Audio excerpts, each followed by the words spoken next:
Good evening दोस्तों। हमारे पूरे ब्रह्मांड में, पूरे विश्व में, पूरे वर्ल्ड में 10⁻31 इतने नंबर ऑफ वायरसेस है। 10⁻31 मतलब एक के पीछे आप 31 जीरो और लगा दो तो इतने millions of millions of millions of viruses है। और जो बैक्टीरिया जो है इससे कई हजारों और लाखों गुना बैक्टीरिया अपने वर्ल्ड में, पूरे ब्रह्मांड में है। बेसिकली कहा जाता है कि आप और हम ये वायरसेस और बैक्टीरिया से घिरे हुए ही है। तो इसमें से अभी अभी एक डायग्नोस्टिकली डिटेक्ट हुआ है 6 महीने पहले।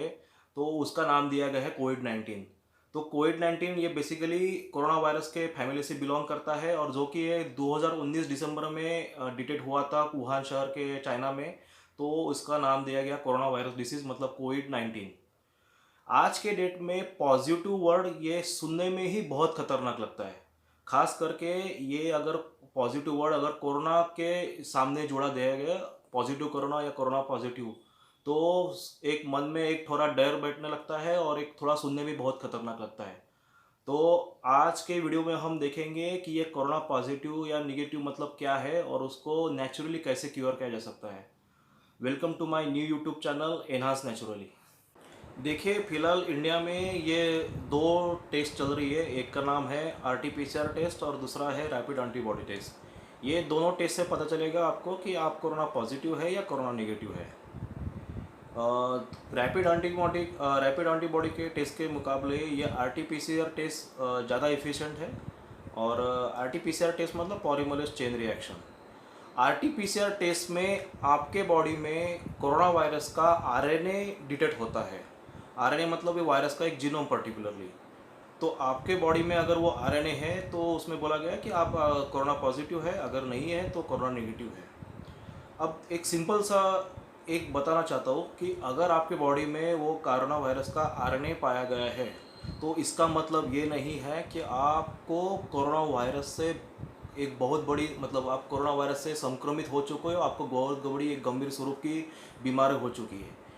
इमेजिन कीजिए एक बड़े मैदान में जंग चल रही है दो पार्टियों के बीच, और ऊपर से आप हेलीकॉप्टर में जा रहे हैं और नीचे आपने देखा कि एक चार बॉडीज लेटी पड़ी हुई है।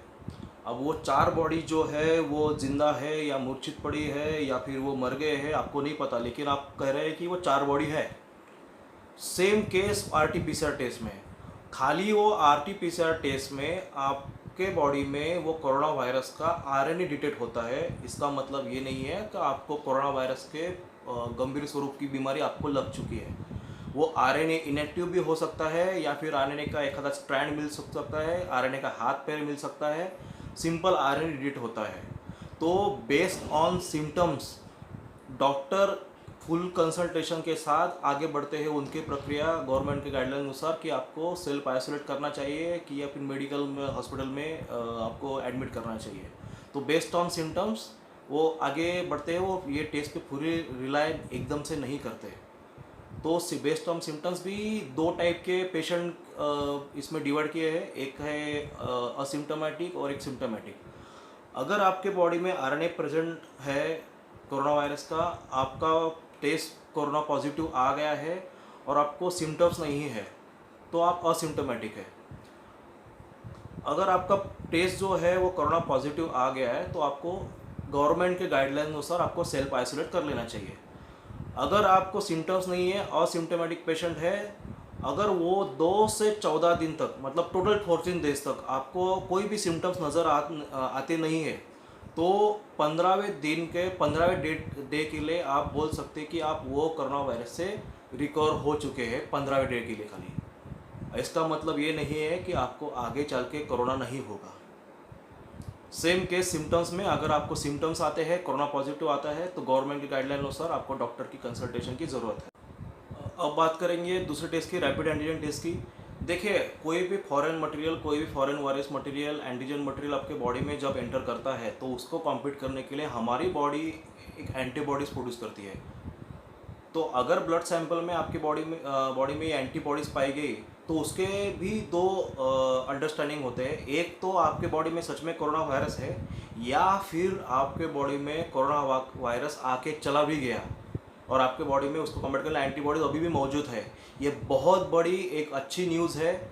इसके लिए ये न्यूज़ क्लिपिंग देखिए आप। बीच कोरोना से जुड़ी हुई एक अच्छी खबर आई है। आईसीएमआर के सीरो सर्वे में चिंता खत्म करने वाली ये खबर है। देश में कोरोना संक्रमण का प्रसार आंकने के लिए 70 जिलों में और 34,000 लोगों के खून के नमूनों के कराए गए इस सर्वे में सामने आया है कि कई हॉटस्पॉट इलाकों में 30% तक आबादी के शरीर से कोरोना होकर गुजर भी गया और उन्हें पता नहीं लगा। तो देखिए इस वक्त ये बड़ी खबर है, यानी कि 30% लोगों को कोरोना हुआ और अपने आप ठीक भी हो गया, लोगों को पता तक नहीं चला। ये एक बड़ी खबर है और आईसीएमआर के सर्वे में ये बात उभर कर सामने आई है।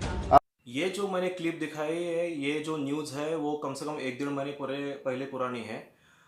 अभी जो रिसेंट सर्वे जो किया है, स्पेशली मुंबई में किया है एक प्राइवेट लैब ने, उसमें बताया गया है कि अराउंड टोटल 18 करोड़ लोगों को अभी तक कोरोना होके वो चला भी गया। ये बहुत बड़ी गुड न्यूज़ है। कहा आप रोज़ आप न्यूज़ में चैनल में देखते थे, आज तक का फिगर जो है टोटल 13 लाख केसेस क्रॉस हुए हैं और 31,000 या 32,000 डेथ हुए हैं। लेकिन अभी तक का ये सर्वे में तो ये पाया गया है कि 18 करोड़ लोगों को कोरोना हो भी गया और वो अकेले चला भी गया और लोगों को पता भी नहीं चला। ये बहुत बड़ी अच्छी खबर है और बहुत बड़ी न्यूज़ है। अब बात करेंगे ये 2 टेस्ट के बारे में। एक है रैपिड एंटीजन टेस्ट और दूसरा आरटीपीसीआर टेस्ट। उनके दोनों के एफिकेसी और स्पेसिफिसिटी के बारे में देखिए। रैपिड एंटीजन टेस्ट जो है वो थोड़ा कम इफिकेंट है, थोड़ा कम इफिशिएंट है आरटीपीसीआर के मुकाबले। 100 में से 20 लोगों में ये फॉल्स पॉजिटिव रिपोर्ट दिखाता ही है। तो डॉक्टर सजेस्ट करते हैं कि अगर आपका ये एंटीजन टेस्ट अगर निगेटिव आता है तो कम से कम एक बार आप आरटीपीसीआर टेस्ट तो करवा लो। आरटीपीसीआर टेस्ट में भी एक ब्रिटिश मेडिकल जर्नल में एक सर्वे पाया गया है कि 100 में से एक लोगों को तो ये फॉल्स पॉजिटिव रिकॉर्ड दिखाएगा, लेकिन ये मतलब ये 99% ये इफिकेंट है और 1% नहीं है। तो 100 में से एक लोग भी, एक पीपल या एक आदमी ऐसा होगा कि उसको कोरोना नहीं भी है तो भी उसको कोरोना पॉजिटिव दिखा सकता है। तो बेस्ड ऑन सिम्टम्स डॉक्टर आगे ही डिसाइड करते हैं, भले उसका कोरोना पॉजिटिव हो निगेटिव हो, तो बेस्ड ऑन सिम्टम्स वो डॉक्टर डिसाइड करते हैं एज पर गवर्नमेंट गाइडलाइंस आपको सेल्फ आइसोलेट रहना है या फिर आपको मेडिकल हॉस्पिटल में एडमिट होना है, जो भी है। ये दोनों टेस्ट के बारे में अगर एक्यूरेसी के बारे में बात करेंगे तो रिसेंटली न्यूज़ एक है कि 2-3 महीने की पहले की बात है। टांजानिया एक छोटा सा देश है, उसमें उसके प्रेसिडेंट है, उसका नाम है जॉन मगुफुली। उन्होंने क्या किया कि पपाया और गोट के सैंपल कोरोना टेस्ट सैंपल के लिए भेजे। अब शॉकिंग न्यूज़ ये है कि उनमें भी कोरोना पाया गया। तो अब ये न्यूज़ ही बहुत अपने आप में शॉकिंग है। इससे पता चलता है कि ये अपने आप में कितना, ये दोनों टेस्ट जो है अपने आप में कितने एक्यूरेट है। क्या मार्केट में बहुत सारी दवाएं उपलब्ध है कोरोना पेशेंट पे अभी इस्तेमाल किए जा रहे हैं। उनमें से कुछ नाम है डेक्सामेथासोन, रेमडेसिविर, अविफेविर भी है। रिसेंटली अभी ग्लेनमार्क ने फेविपिराविर भी लॉन्च किया है। हाइड्रोक्सीक्लोरोक्विन भी है। कुछ जगह वैसे दिल्ली में जैसे देखा जाए तो प्लाज्मा थेरेपी भी यूज़ करा जा रहा है। तो ये जो सारे ड्रग्स है वो अपने आप में बहुत सारे उनके साइड इफ़ेक्ट्स हैं। दोस्तों आज के डेट में वैक्सीन अवेलेबल नहीं है। कोई भी वैक्सीन बनाने के लिए बहुत सालों लग जाते हैं। उसमें बहुत सारे स्टडीज़ होते हैं, बहुत सारे ट्रायल्स होते हैं, बहुत सारे सर्वे किया जाता है। तो ये जो अभी रिसेंटली वैक्सीन की जो न्यूज़ वगैरह आती है तो आ रही है, तो ये वैक्सीन को बनाने के लिए इमरजेंसी अप्रूवल दे के बनाया गया है। लेकिन अपने को अगर वैक्सीन चाहिए भी तो एक ज़्यादा एफिशिएंट चाहिए। ऐसा नहीं चाहिए कि मान लीजिए वैक्सीन आ गया उसके 6 महीने के बाद किसी और कोई साइड इफ़ेक्ट मिल जाए। तो बेसिकली देखा जाए तो वैक्सीन अभी नहीं है और ड्रग के भी बहुत सारे साइड इफ़ेक्ट्स हैं। कोरोना का मॉर्टिलिटी रेट है, ओवरऑल देखा जाए पूरे वर्ल्ड का सर्वे किया गया तो उसका खाली 0.1% है। मान लीजिए अगर 1000 पेशेंट को कोरोना हो गया तो खाली एक पेशेंट उसमें से मरेगा।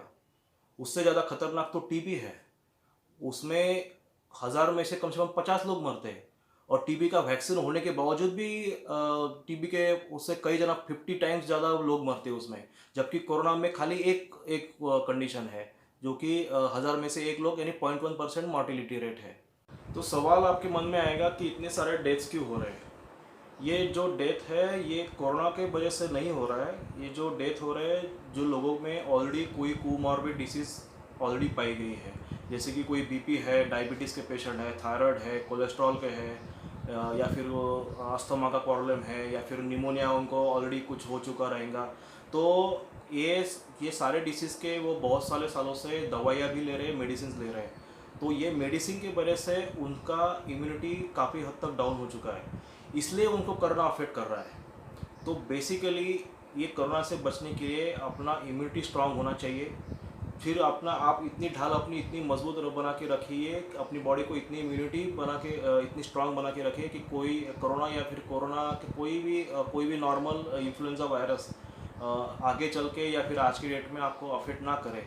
तो इम्यूनिटी स्ट्रांग कैसे बढ़ाए, इम्यूनिटी स्ट्रांग कैसे करें, इम्यूनिटी स्ट्रांग कैसे करें, तो बिना किसी दवाई के। तो ये सिंपल डाइट मैं आपको बताने जा रहा हूँ, आप प्लीज़ ये स्क्रीन पे देख सकते हैं। बेसिकली ये 3 दिन का डाइट है। 3 दिन का डाइट वो जो है वो लिक्विड, फ्लूइड और सॉलिड में डिवाइड किया है। तो ये 3 दिन के लिए है। तो पहले दिन आपको क्या करना है कि आपके वेट के अकॉर्डिंग, मान लीजिए आपका वेट है 60, तो उसको डिवाइड बाय 10 करना है। तो 6 glasses of citrus fruit juice. Citrus fruit juice मतलब आपका मौसम्बी आ सकता है, पाइनएप्पल आ सकता है, संतरा आ सकता है। तो ये सारे फ्रूट्स का या फिर कोई भी एक फ्रूट का आप साइट्रस फ्रूट जूस 6 ग्लासेस और उसके 6 ग्लासेस ऑफ कोकोनट वाटर पूरे एक दिन में 1-1 घंटे के इंटरवल में आपको लेना है, साइड बाय साइड अल्टरनेट वगैरह। उसके अलावा आपको कुछ खाना नहीं है। तो ये सिंपल, ये पहले डेट के लिए आपको फॉलो करना है। दूसरा है फ्लूइड डाइट दूसरे दिन के लिए। तो उसमें थोड़ा चेंज है। तो आपको पहले किया था आपने डिवाइड बाय 10, अभी इस डिवाइड बाय 20 करना है। तो मान लीजिए आपका वेट है 60, तो डिवाइड बाय 20 कर दे तो 3 glasses of citrus fruit juice plus 3 glasses of coconut water. इसमें और एक चेंज है कि आपका मान लीजिए वेट है 60, तो मल्टीप्लाइड बाय 5 करने का, तो वो 300 ग्राम ऑफ टोमेटो और कुकुम्बर का आपको सलाद लेना है। ये हो गया डे 2 के लिए। डे 3 के लिए आपका नॉर्मल जो है ब्रेकफास्ट, लंच और डिनर के लिए डिवाइड किया है। ब्रेकफास्ट में आपको खा लेना है कि आपके वेट के अकॉर्डिंग, मान लीजिए आपका वेट है 60, तो डिवाइड बाय 30 कीजिए, तो हो गया 2 ग्लास। तो 2 glasses of citrus fruit juice plus 2 glasses of coconut water, ये आपको ब्रेकफास्ट में खाली 12 बजे तक करना है।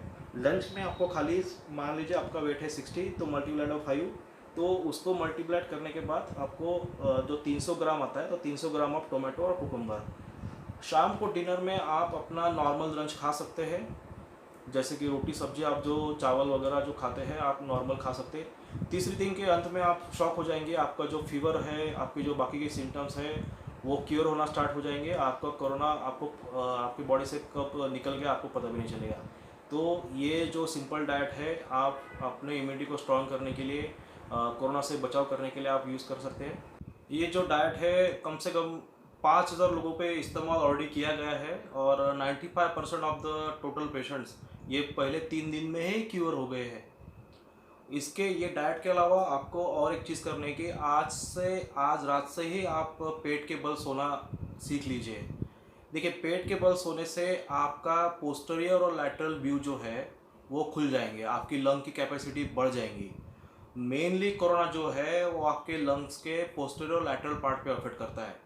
तो इससे क्या होगा कि आप अगर पेट के बल सोते हैं तो ये पोस्टीरियर और लैटरल व्यू लंग्स का वो खुल जाएगा, ऑक्सीजन की कमी आपको नहीं होगी, और आके जाके मान लीजिए वेंटिलेटर की कंडीशन पड़ी तो आपको वो भी नहीं होगी।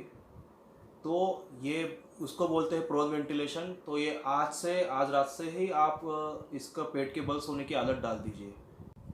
अब पता कैसे करें कि घर में कोरोना पेशेंट है या फिर आप खुद कोरोना हुआ है या नहीं है? कपालभाति कीजिए 1 मिनट में। अगर यंग पेशेंट है, यंग बंदा है, तो 100 या 120 के ऊपर कर लेता है कपालभाति 1 मिनट में, तो उसके फेफड़े मजबूत है, उसकी लंग्स की कैपेसिटी बहुत अच्छी है, उसको कोरोना उस डेट के लिए नहीं है। अगर बुज़ुर्ग है तो 1 मिनट में अगर 50 के ऊपर कर लेता है तो उनके भी लंग्स की कैपेसिटी बहुत अच्छी है, फेफड़े मजबूत है, उनको उस डेट के लिए कोरोना नहीं है। चैनल को सब्सक्राइब कीजिए, हिट द बेल आइकन। अगले हफ्ते फिर मिलेंगे एक नए डिसीज़ के साथ with all the evidence. Thank you very much.